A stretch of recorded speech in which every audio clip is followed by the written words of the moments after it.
কোটি টাকার হাতছানি দিচ্ছে মুস্তাফিজুর রহমান এবং সাকিব আল হাসানের সামনে।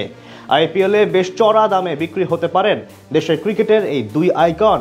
১৯তম আসরকে সামনে রেখে এবারের মিনি অকশনে ১৩৫৫ জন খেলোয়াড়ের নাম উঠতে যাচ্ছে, যেখানে রয়েছেন এই দুই বাংলাদেশি তারকা, যারা কিনা আছেন কয়েকটি ফ্র্যাঞ্চাইজির চাহিদার শীর্ষে।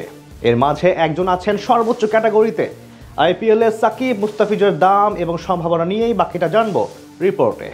আইপিএলে দুটি জনপ্রিয় বাংলাদেশি মুখ কে সেটা আলাদা করে বলার প্রয়োজন নেই, যদিও দুজনের পথটা দুরকম। একদিকে মুস্তাফিজুর রহমান, যিনি লম্বা সময় ধরে খেলছেন আইপিএল এবং বিভিন্ন ফ্র্যাঞ্চাইজির হয়ে খেলার অভিজ্ঞতাও রয়েছে তার। অন্যদিকে আছেন সাকিব আল হাসান, তিনি অবশ্য তার ক্যারিয়ারে প্রায় বেশিরভাগ সময় কাটিয়েছেন কলকাতা নাইট রাইডার্সে। দুজনের যাত্রা দুরকম হলেও মিল আছে এক জায়গায়, আর সেটা হচ্ছে আন্ডার রেটেড পারফর্মার হিসেবে দুজনকেই তুলে নিয়েছেন সাফল্য। তবে তাদের ভাগ্য হয়নি আলোচনায় থাকার। তাদের চেয়েও খারাপ পারফর্ম করে অনেকেই দাম তুলে ফেলেন 10 কোটি রুপির চেয়েও বেশি। তবে সেখানে এই দুজনের ভাগ্য যেন বড্ড খারাপ, পারফর্ম করেও আলোচনা হয় না তাদেরকে নিয়ে। কে জানে, হয়তো বাংলাদেশি বলেই তাদেরকে নিয়ে আলোচনা করতে চায় না মিডিয়া।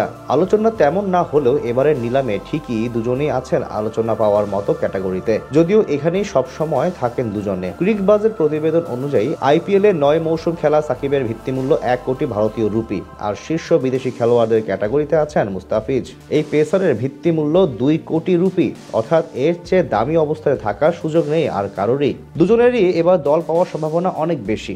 গত আসরে সাকিবের প্রতি কেউ আগ্রহ দেখায়নি, কারণ নিষেধাজ্ঞার জন্য বোলিং করতে পারেননি। তবে এবার আর নেই কোনো বাধা, যেহেতু ব্যাটিং ও বোলিং দুটিই করবেন সাকিব, তাই তাকে ঘিরে আগ্রহ থাকবে ফ্র্যাঞ্চাইজিগুলোর। পিচকে নিয়ে আলাদা করার কিছুই বলার নেই, প্রতিবারই তিনি প্রমাণ করেছেন নিজেকে। খেলোয়াড় ছেড়ে দেওয়ার পর 10টি দল মিলিয়ে মোট 237.55 কোটি রুপি খরচের সুযোগ নিয়ে নিলামে নামছে। 14টি দেশের ক্রিকেটাররা এবারে নিলামে থাকছেন। আগামী 16 ডিসেম্বর অনুষ্ঠিত হবে নিলাম। যেহেতু কারো কাছেই নেই খুব বড় অঙ্কের অর্থ, তাই সবাই অল্প খরচে চেষ্টা করবে দল সাজিয়ে নেয়ার। আর সেজন্য কম খরচে সাকিব ও মুস্তাফিজ হবেন দলগুলোর অন্যতম টপ টার্গেট। নিলামের জন্য প্রস্তুত করা 13 পৃষ্ঠার যে বিশাল তালিকা প্রকাশ করা হয়েছে, তাতে মোট 1355 ক্রিকেটারের নাম রয়েছে। এদের মধ্যে আছেন Cameron Green, Steve Smith, Rachin Ravindra সহ আছেন অনেক বড় বড় তারকা। তবে এক অন্যতম বড় চমক হয়ে এসেছেন আন্দ্রে রাসেল। নিলামের আগে তাকে ছেড়ে দেয় দলটি, তবে তিনি সিদ্ধান্ত নেন আর আইপিএলেই খেলবেন না।